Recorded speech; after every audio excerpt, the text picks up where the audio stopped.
My name is Emily Parker. I'm 33 years old, and last week, my own brother held a vote at family dinner to fire me from the family. No. That's not a joke. I was sitting at the end of the long wooden table in his restaurant. A place I'd helped him keep from collapsing more times than I can count. When he suddenly scraped his chair back and stood up like he was hosting some company meeting. My fork was still halfway to my mouth when he cleared his throat and said loudly enough for the kitchen staff to hear. We talked about it. We voted, you're not family anymore. For a second, I honestly thought it was some twisted joke. Then I heard the clapping. My parents. My little sister, a couple of relatives he'd invited. They actually put their hands together like he'd just delivered a brave speech. My chest went cold, but my face didn't move. I've sat in too many boardrooms to show panic when someone tries to blindside me. Instead, I took a slow breath, reached down beside my chair, and set a thick navy blue folder on the table. My brother's eyes flicked to it, and for the first time that night, his confident smile wavered. So that's it? I asked quietly. You held a vote. He nodded, jaw tight. It's done.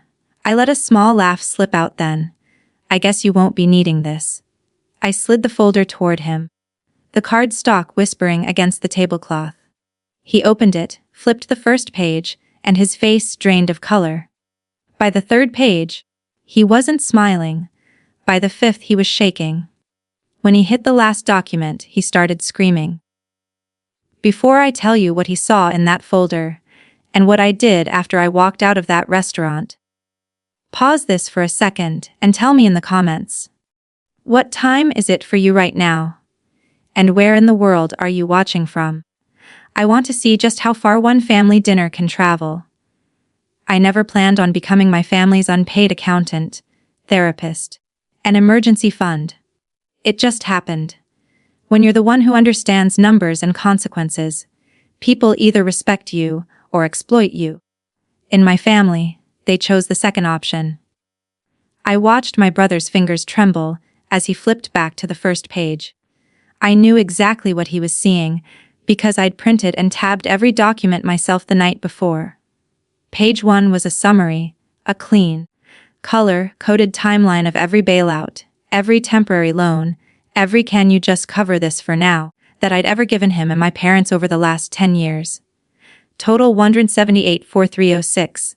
That number used to live only in my spreadsheets. Tonight, it was staring every person at that table in the face. What is this? My brother snapped, but his voice cracked halfway through the sentence. You tell me, I replied, keeping my tone level. You're the one who says I've been detached, that I never show up, that I don't deserve a seat at this table. He flipped to the next tab. Under a plastic sleeve was a scanned copy of a promissory note with his signature on it.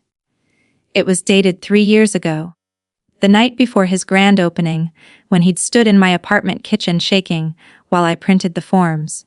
He'd promised to pay me back $60,000 within 5 years, plus interest, in exchange for my wiring the money that stopped the bank from pulling his startup loan.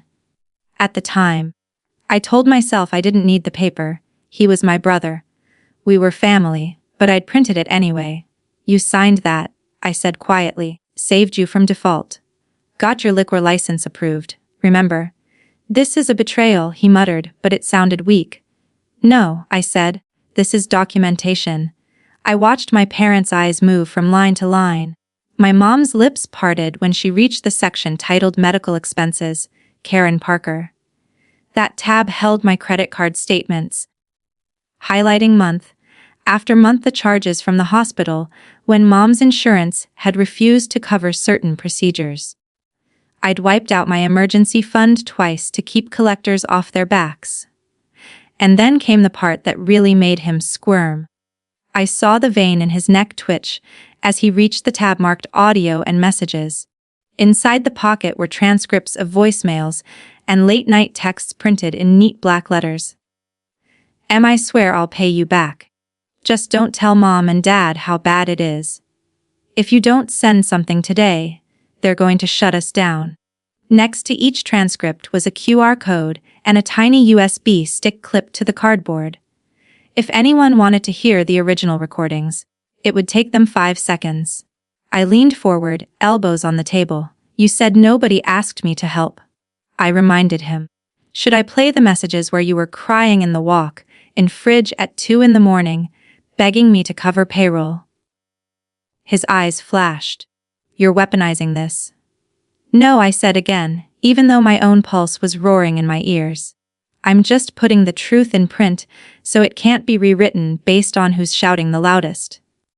My sister, my sweet conflict-avoiding little sister, finally spoke. "Emily, you kept all of this," she whispered. I met her gaze. "Would you have believed me without it?" She looked down at her lap, and for a moment I saw the first crack in her certainty. "You see a folder," I continued, turning back to my brother. "But what I see is 10 years of my life, 10 years of taking calls during meetings, 10 years of just this once that turned into 'you're not family anymore.'" When I finally said no, he slammed the folder shut like the papers had burned him. "So what?" he snapped. "You kept receipts. Congratulations. That doesn't make you family. You think waving a stack of paper gives you the right to sit here and act like a martyr." The word hit me harder than I expected. Martyr. That was exactly how they wanted to see me. Someone who chose to suffer and should stay quiet about it. I could feel everyone watching us. Forks frozen halfway to their mouths. Wine glasses untouched. The entire restaurant closed, just for family tonight, had become a courtroom. And my brother thought he was the judge. "Let me ask you something," I said, my voice low but steady. "Have you ever wondered if the people who sacrifice for you actually feel appreciated? Or do you just assume they'll keep bleeding so you don't have to?" For the first time, no one rushed to answer. The silence around the table felt heavier than the folder. In that silence, I realized the confrontation about money was just the surface. The real fight was about what family meant, and whether I belonged here at all. His sentence kept echoing in my head, like a bad recording. "We voted, you're not family anymore." I'd heard a lot of ugly things in my life. Investors losing millions. Employees being laid off through no fault of their own. But nothing had cut me like those words from my own brother. "You're making this bigger than it is," he said now, spreading his hands as if he were the reasonable one. "You always do this, Emily. Twist things into some grand narrative where you're the hero who saved us all." I almost laughed. "You stood up in your own restaurant and held a secret ballot to exile me." I replied. "How much bigger do you want it to be?" He opened his mouth, but I didn't let him finish. Years of swallowing my thoughts had taught me exactly how fast you have to move if you don't want to be talked over. "Do you want to know what this feels like?" I asked. "It feels like I've been the scaffolding around a building that's falling apart, and instead of fixing the cracks, you decided the problem was the scaffolding." My dad shifted in his chair. Come on," he said, rubbing his forehead. "It's not that dramatic. Your brother's just tired of feeling judged." Judged. That word had been thrown at me like a dart my entire life. Too blunt with the truth. Too rigid with boundaries, too much. Yet somehow it was never too much. When the money cleared, I looked at my brother, really looked, and for the first time, I let myself imagine what it must feel like to be him in this moment. Behind the defensiveness, I could see something tight and panicked in his eyes. Not guilt, fear, not of losing me, but of losing control of the story he'd told everyone about who I was and what I'd done. "You think I enjoy keeping track?" I asked. "You think I get some thrill out of knowing precisely when I paid for your new ovens? Or the 15 grand that went into updating the patio so you could host weddings?" I tapped the folder. "I only started writing it all down when I realized you were rewriting the past every time we fought." He scoffed. "You're literally reading off a scorecard at family dinner." "Because you forced a game," I shot back. "You voted. You made this a contest where someone had to be in and someone had to be out. You turned love into a majority rule. That shut him up momentarily. My sister spoke again, her voice so small it barely reached me. Why didn't you say something sooner? She asked. About how much it was hurting you. I swallowed. Because every time I tried, I got told I was overreacting, or being ungrateful, or trying to buy affection. I turned to my brother.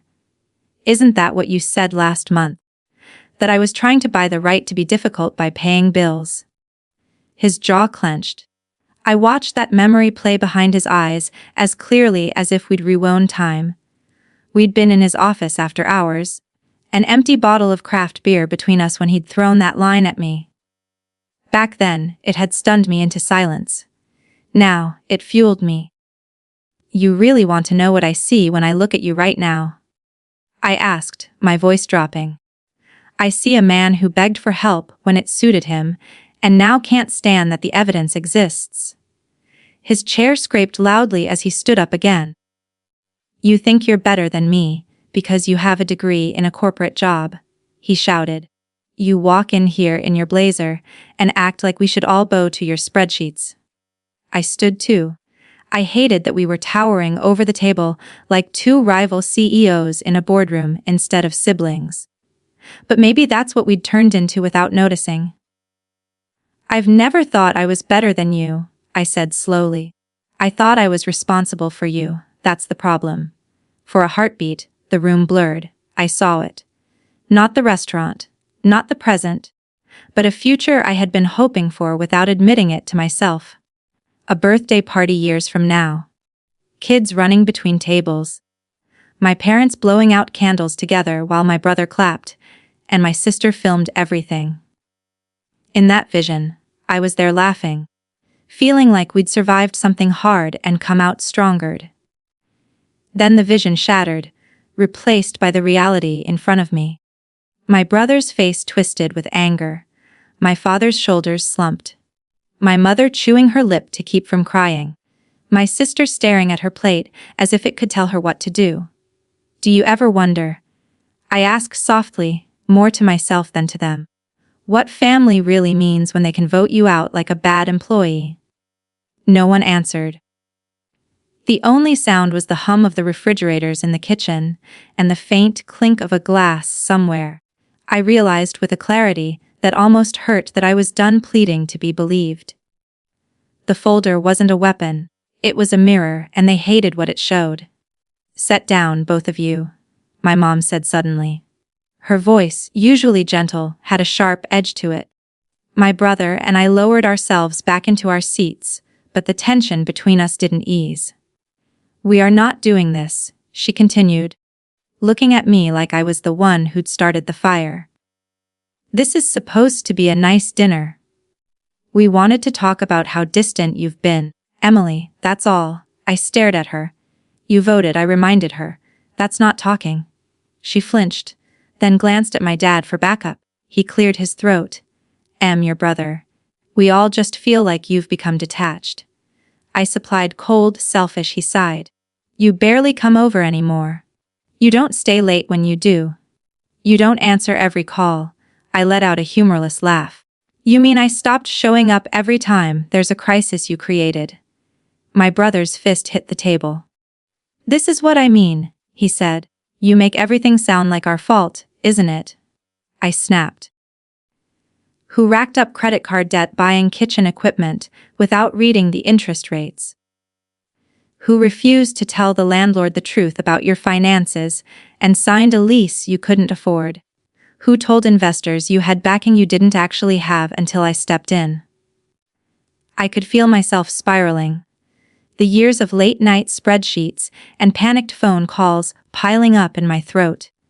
I'd always promised myself I wouldn't become the bitter older sibling who never lets anything go. But here I was reciting history like charges in an indictment. Emily, my sister's voice broke through my rant. She sounded like she was trying not to cry. It's not that we don't appreciate you. When did you say it?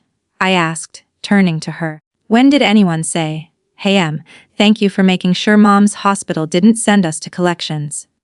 Or, Thank you for spending 3 weekends cleaning up our paperwork so the IRS wouldn't audit us. I don't remember those conversations. Is she? My mother whispered. We thought you knew. I shook my head. That sentence had been the soundtrack of my life. We thought you knew. We assumed you understood. We figured you'd be fine. You know what I thought? I said quietly. I thought love meant stepping up when people you care about are drowning. I thought that's what you did. But at some point, helping stopped being an act of love and turned into a threat you held over my head. My brother scoffed. A threat? You're the one who brought a legal dossier to dinner. I met his eyes. You stood up and told me I'm not family. You held a vote about my existence. You don't see how that sounds like a threat. He opened his mouth, then closed it again. For the first time all night, he looked unsure. What's actually scaring you right now? I asked him, my voice softer. That everyone can see how much you've taken, or that I've finally stopped acting like it's fine. His gaze flicked toward the folder, like it was a live grenade. And in a way it was, because buried toward the back, under all the receipts and transcripts, was the part he hadn't reached yet. The part that would change everything. I debated for days whether to include it. It was my safety net, my line in the sand. But if he wanted to make this about who belonged and who didn't, then I needed him to understand the stakes.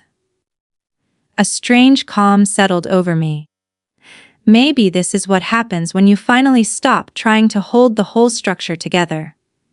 You realize that if it collapses, it was never stable to begin with. I used to picture us old, I said, surprising myself. You and me yelling at a TV during some game. Lily laughing in the kitchen with her kids, Mom fussing over everyone's plates. I thought if I just kept absorbing the blows now, we'd get there eventually. I felt my throat tighten. But tonight, when you said those words, something broke. And I don't think it was just me. My sister's eyes filled with tears. My mother dabbed at hers with a napkin. My dad stared at the folder like it might reveal an easier answer if he glared hard enough. Family is not a membership you can revoke by majority, I said. It's supposed to be a choice you keep making even when you're angry. And if you can vote me out this easily, maybe you already chose. Around us, the restaurant lights glowed warm and golden, but the room had never felt colder. Okay, enough, my brother said, but his voice had lost some of its earlier bravado. He tugged the folder back toward himself and thumbed to the end. Almost like he wanted to prove there was nothing more I could possibly have on him. I watched his eyes scan the last section, and that's when the screaming started. What is this? He shouted, jabbing a finger at the page. You can't do this! My dad leaned over. What's she talking about? He asked, voice wary. I answered before my brother could spin anything. That, I said, is a letter from my attorney. It's a formal notice of intent to withdraw my personal guarantee from the loan that's keeping this restaurant open. My mom's hand flew to her mouth. Emily, I warned you last month. I reminded my brother, when you called me cold for not wiring another 20,000. I told you I wasn't going to be your emergency exit anymore. You laughed and said I'd never let you sink. I gestured to the page. You were wrong. If you do this, the bank will re-evaluate the loan I finished for him. They'll see that the only person with decent credit and a stable income attached to this place is no longer willing to be liable. And then, yes, they might call it or renegotiate or demand a different guarantor. My brother's face flushed an alarming shade of red. You'd destroy my life over a fight. You tried to erase me over a vote, I said calmly.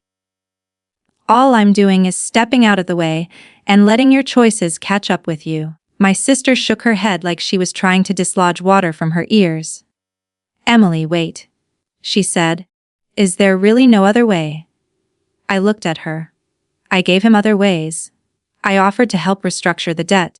I begged him to stop using his personal credit cards for business expenses.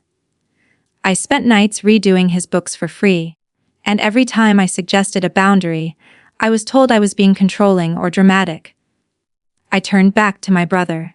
You tell me, David, what else was I supposed to do? Just keep signing my name on things until there was nothing left of me. He glared at me like a cornered animal. You know what this will do to Mom and Dad? To me. Maybe you should have thought about that before you decided I was expendable, I replied. You're not expendable, my mother said quickly. We just voted, I repeated. You keep forgetting that part, she winced. We weren't thinking clearly.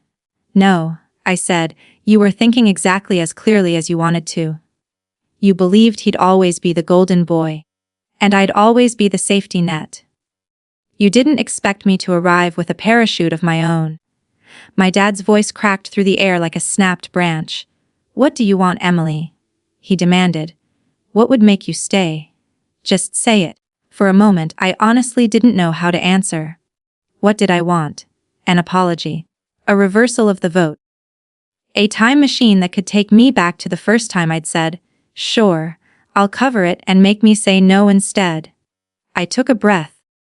I want you to admit what you've done, I said finally. Not the money, the way you've used me, the way you've made me feel like an outsider unless I'm useful. I want you to say it out loud. My brother laughed bitterly. So, you want a confession, he said. You really are a cop with a spreadsheet. Call it whatever you want. I replied. But until you can say the truth, all of it, I'm not putting my name on anything else for you. That letter goes out Monday morning if nothing changes. My sister whispered. People in the comments are going to say you're ruthless. I blinked. It took me a second to realize I'd been narrating in my head, like this was already a story I was telling. Maybe that was how I was coping, by imagining that somewhere out there someone was watching this play out and thinking finally someone picked themselves for once. Let me ask you, watching this, I said quietly in my mind the way I would to a camera. Would you keep rescuing people who just voted you out of their lives? Or would you finally walk away? My brother's chair squeaked as he slumped back down, the fight leaking out of him all at once. For the first time that night, he didn't look like the confident owner of a trendy restaurant. He looked like a tired man who'd built his whole identity on something that was finally being questioned. For a brief second, I almost felt sorry for him, almost. You can't seriously do this, he muttered, staring at the letter from my attorney as if it might spontaneously burst into flames. You're my sister, I tilted my head. Am I? I asked quietly. 5 minutes ago, you were pretty sure I wasn't. He flinched like I'd hit him. That was cruel, I said. Public, humiliating. Exactly what you accused me of doing now, just because I brought facts instead of feelings. He opened his mouth, but all that came out was, "You're blowing this out of proportion." There it was. That old familiar sentence they always pulled out when I dared to react. You're overreacting. You're too intense. You're making it bigger than it is. It used to work. It made me second-guess my own perception, smooth my tone, apologize just to restore peace. Tonight, it only made something in me harden. You stood up in your own business.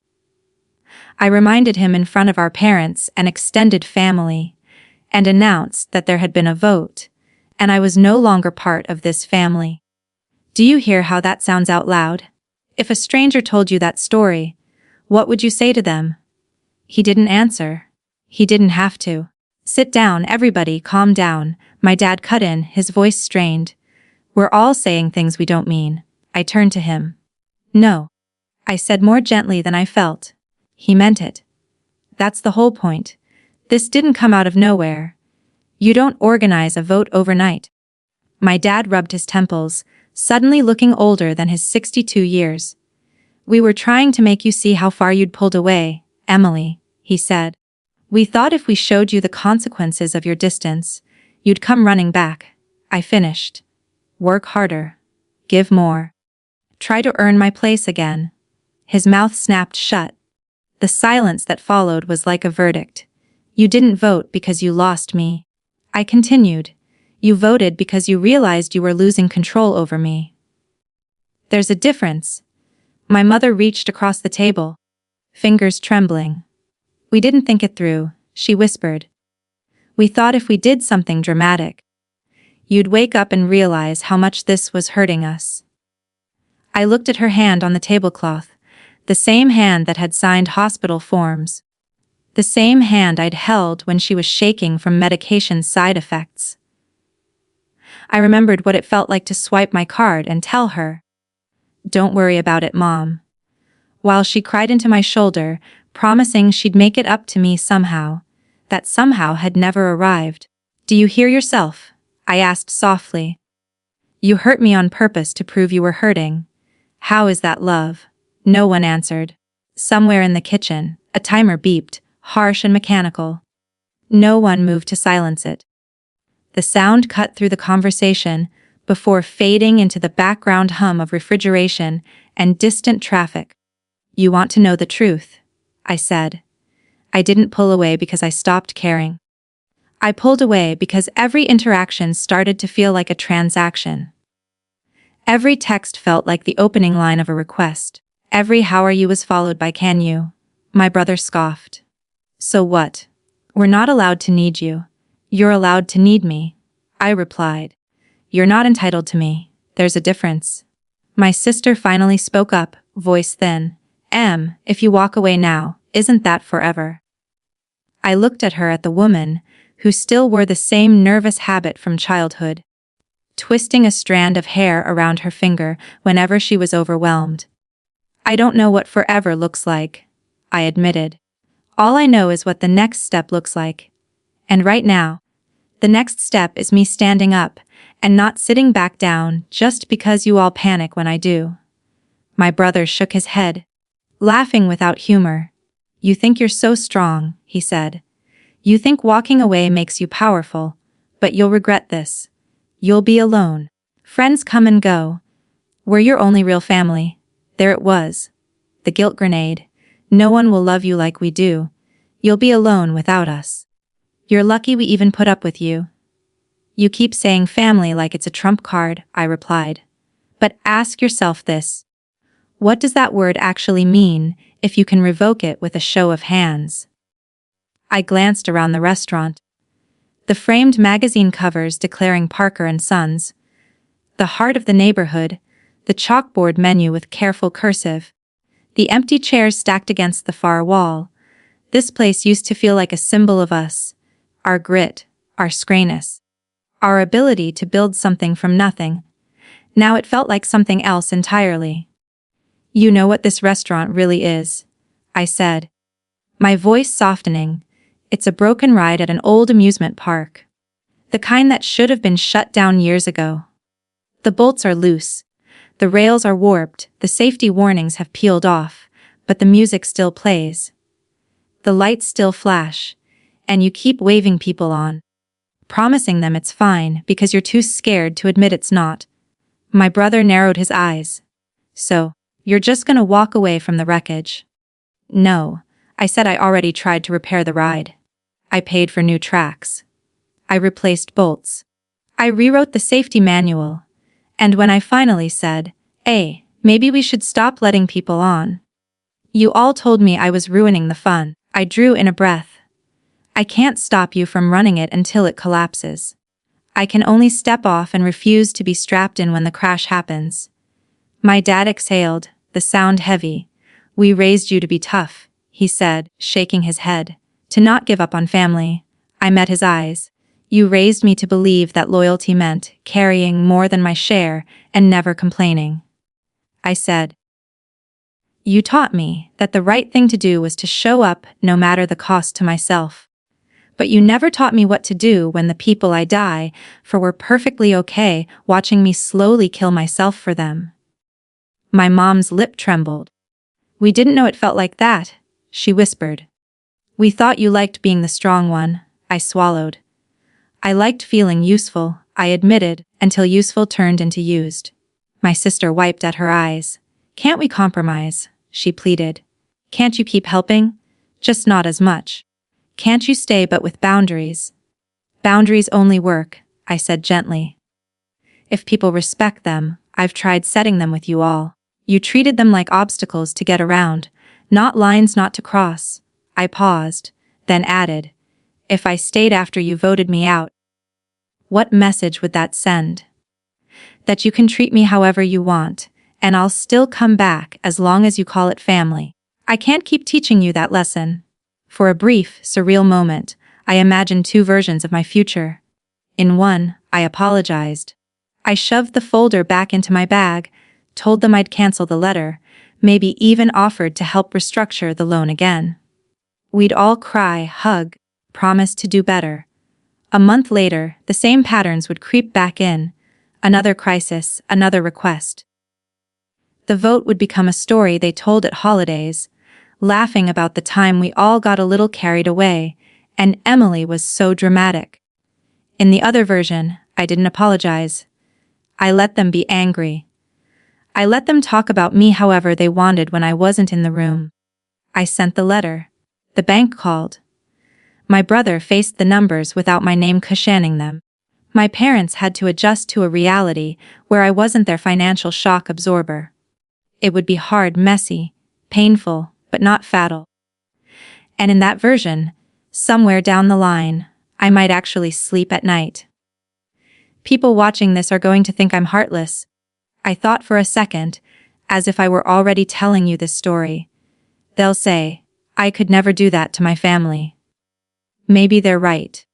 Maybe they've never been asked to sign their name to a sinking ship while being told they're the ungrateful one. Aloud, I said, if I stay under these conditions, I'll become someone I don't like, resentful, bitter, the kind of person who smiles at you and keeps score silently. I refuse to be that version of myself just to keep you comfortable. My brother's voice lowered. Hoarse. So that's your choice, he said. You choose money over blood. I almost laughed at how simplistic he needed it to be. No, I answered. I'm choosing honesty over denial, accountability over convenience. And yes, I'm choosing my sanity over your expectations. I pushed my chair back. The sound was oddly final, a small scraping punctuation mark at the end of a very long sentence. My heart was pounding so loud, I could feel it in my fingers. But underneath the fear there was something else. A strange steady quiet. Emily, my sister whispered, reaching for me. If you walk out now, what if things never go back to how they were? I looked at her hand, then at her face. Lily, I said softly. How they were is what brought us here.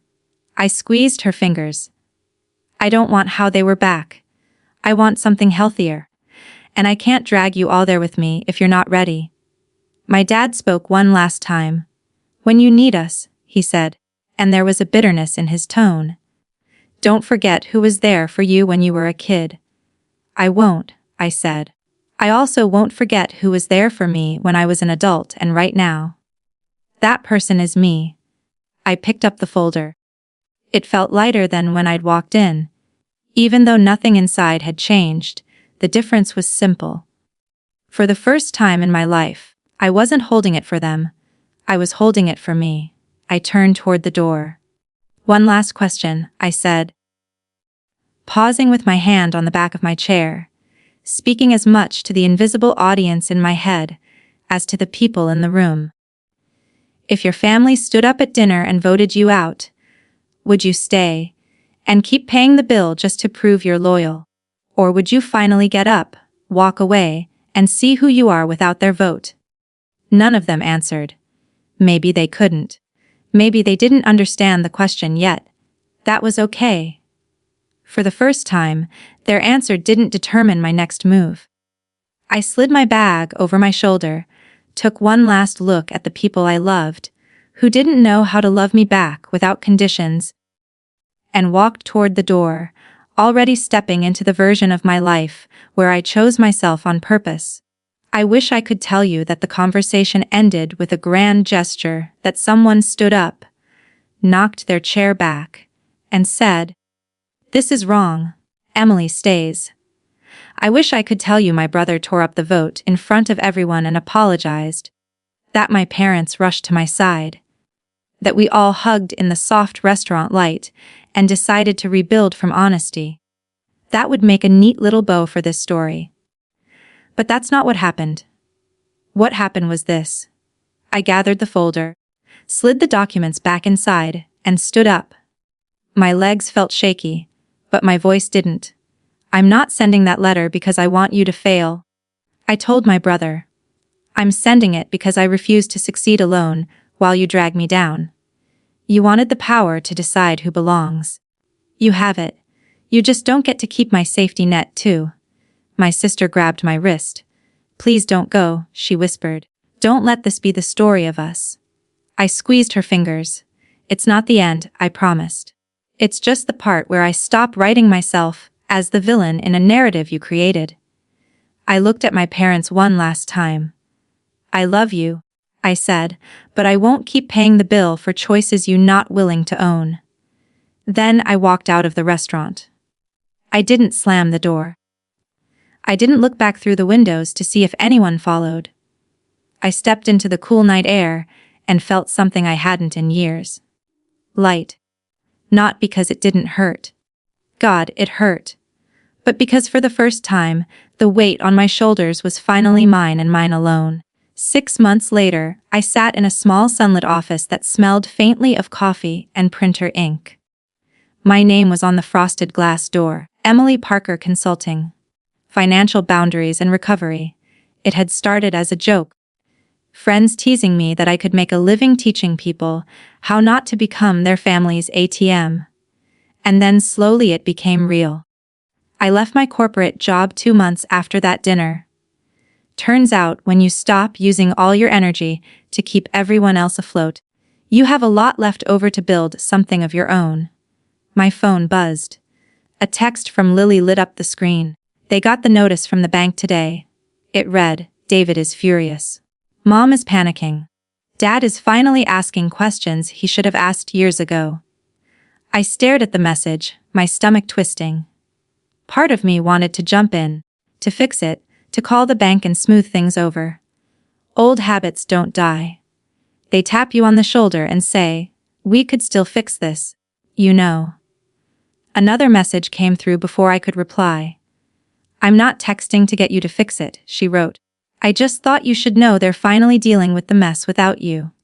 It's ugly, but it's theirs. I exhaled slowly. How are you? I typed back, I miss you. Her reply came quickly. I miss you too. I've been watching videos about boundaries. Everyone in the comments keeps saying the same thing. You can love people and still choose yourself. I'm starting to get it. I smiled, eyes stinging. You'd be surprised how many people need to hear that sentence I wrote. I built a business on it. There was a pause then. Do you think one day we could sit down, just you and me? No votes, no money, just sisters. My throat tightened. Yeah, I replied. I'd like that. A year after the vote, I heard through the grapevine, meaning my sister, and a couple of cousins who still followed me on social media, that Parker & Sons had new owners.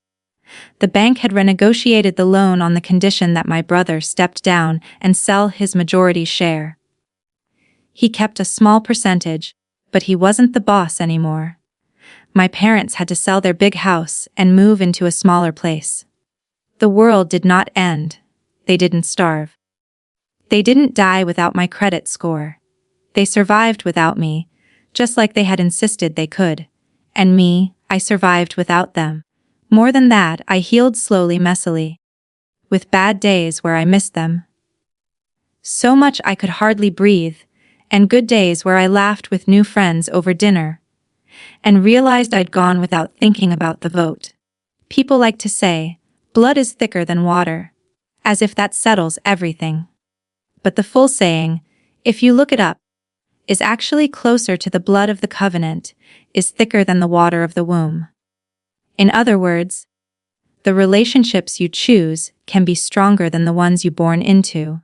I didn't stop being a daughter or a sister the night I walked out of that restaurant. They stopped being my safe place, so I built a new one. If you've watched this far, let me ask you one last thing. What did you learn from my story? Have you ever had to choose between your peace and your family's expectations? Tell me in the comments, because somewhere out there, another Emily is sitting at a table being told she's not family anymore, and she needs to know she's not alone.